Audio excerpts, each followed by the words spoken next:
অভিনেত্রী যখন ভোটের প্রার্থী হয়। আরে চল চল বেরোতে হবে, আমার স্ক্রিপ্টটা কোথায়, ওটা আমার একটু দরকার।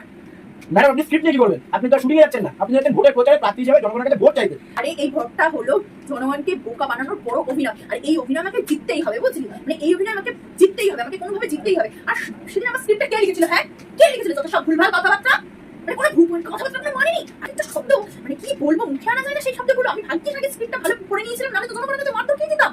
আর সাংবাদিকগুলো প্রশ্ন করেছে আপনি ভোটে জিতলে কি করবেন? আমি কি করবো মানে কি জানি, আমি প্রার্থী মানুষ, আমি কি করবো, আমি কি করে বলবো? আর সেদিন যখন আমি দুপুরবেলায় যে গরিবের বাড়িতে খাবার দাবার খেতে গেছিলাম, সেদিন তো একটা সাংবাদিক ভালো বলছেন, ম্যাডাম আপনি যে বললেন আপনার আলু সিদ্ধ ভাত প্রিয়, আপনি তো বলেছিলেন একদিন যে কষা মাংস আপনার ফেভারিট। আরে বাবা, আর শোনা আমি বলে দিচ্ছি, আজকে থেকে কিন্তু আমি আর কিন্তু এই প্রচারে বেরোলে আমি কিন্তু কোনো গরিব মানুষের বাড়িতে এই দুপুরের খাবার খেতে যাবো না। যে মানুষ বোকা, কিন্তু সাংবাদিকগুলো বোকা না, সাংবাদিকগুলো ছেঁকে ধরে।